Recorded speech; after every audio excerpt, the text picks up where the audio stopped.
of Abraham, Isaac, and Jacob, or Moses? Well, according to the scriptures, God expressly forbids. This is in Exodus chapter 20, verses 1 to 5. Read it. Exodus 20, verses 1 to 5. God expressly forbids making an image of anything in heaven, on earth, and the seas below, bowing to it. In another reference, we see that bowing to an object and kissing it is worship. 1 Kings chapter 19, verse 18 says that God will preserve 7,000 Israelites, has preserved 7,000 Israelites who have not bowed the knee to Baal and kissed him, meaning his image. So kissing an object, an image, is an act of worship. So the God of Israel, the God of Abraham, Isaac, and Jacob, the God of Moses, expressly forbids his followers from making an image and kissing it and bowing to it. And yet here we have Muhammad, who is supposedly the prophet of monotheism, a prophet sent by the same God of Abraham, kissing a black stone at a time in which the Kaaba is still in the hands of the pagans, still surrounded with 360 idols, and yet Muslims want us to believe that he is a true prophet who comes and fulfills and completes the message of the prophets before him, prophets like Moses, and so on and so forth. And it's interesting. I mean, if you look at like the Old Testament prophets, many of them came during a time when Israel was compromising with paganism, and the purpose of God sending these prophets was to draw them out of that paganism back to the worship of the one true God. How can you say that Muhammad is in this same line? All of these prophets came to keep people away from paganism. Muhammad comes along and says, oh, all these pagan practices, that's okay. I'll just say they're all from Abraham, and that'll make all of these pagan practices okay. I mean,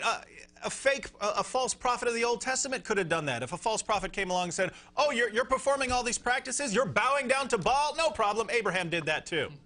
Any false prophet could come along and say all these pagan practices are okay, and that would help him a lot with the pagans.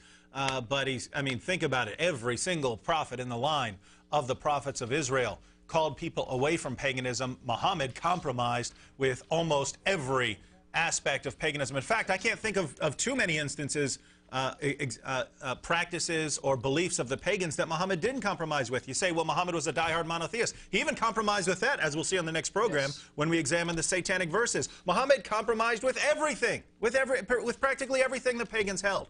And this is a prophet like the Old Testament prophets? Come on, folks. All right, we have another call from Wissam. Good evening, Wissam. You're on the air. Go ahead. Wissam? Wissam is with us? Did we lose him? Can you hear me? Yes. Yes. How are you? You're on the air. Go ahead. Oh, peace be with you. Thank you.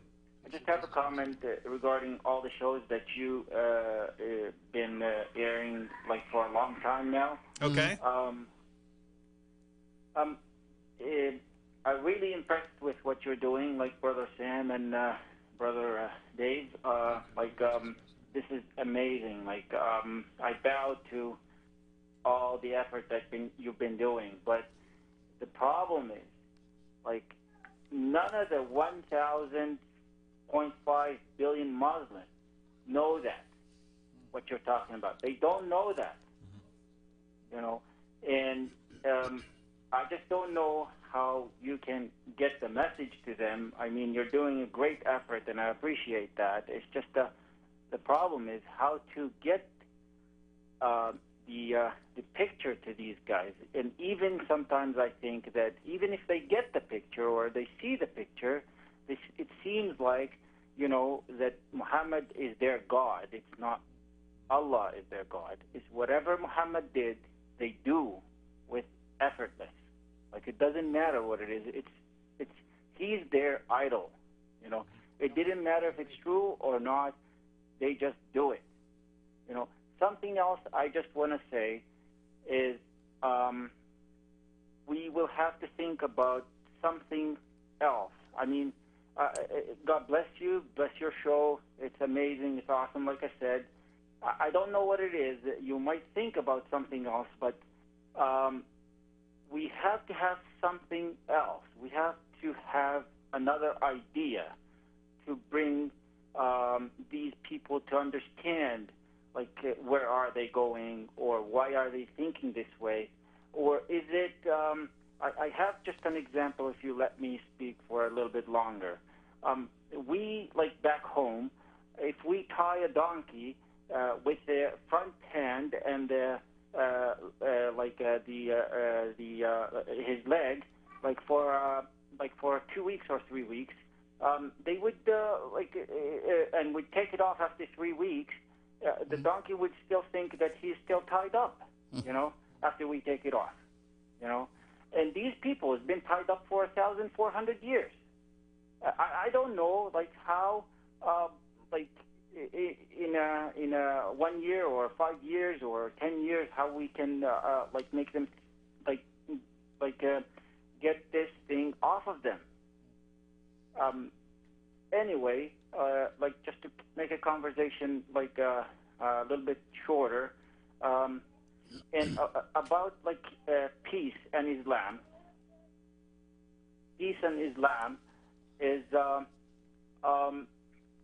why is Christianity in the Middle East, in the Holy Land, is less than 1% right now?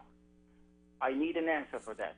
Second, in Jordan, in Syria, in Turkey, in Iraq, in Egypt, everywhere where Christianity was a dominant religion, and now they are less than, I would say, 5% in these countries.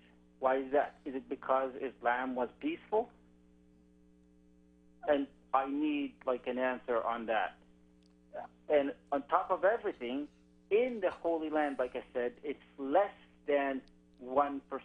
There's churches in the Holy Land that it just exist in a town full of Muslims. Thank you very much, Osam, for your question. Let me take another call. Who is with me? Next call, please. Okay. My name is Vasily. Can you hear me? What's your name, please? Vasily. Vasily, how are you, Vasily? Go ahead. Okay, thank you very much for taking my call. You're welcome. Thank you, brothers, for your program. I'm really glad to see you all the time. I am Ukrainian, and I was born in a Christian family, but from the beginning, I was looking for the truth myself. And I read many religions, and one of them was Islam. And I read a few times Quran, and that was really hard for me. I cannot see there any connections, logic, and sense. And I had many Muslim friends, and I asked them for explanation, but none of them can explain me Quran.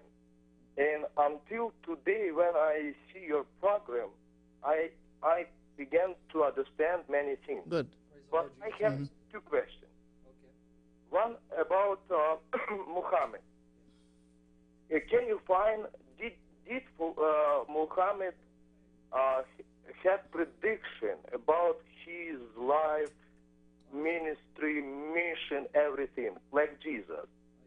Jesus was predicted from the beginning, very beginning. What about Muhammad? Where he was predicted, through him, through whom, and for whom? What nation was waiting for him? And next, my question for the Allah. That I ask many times Muslim. Allah, one person, one God, and He is just and He is merciful.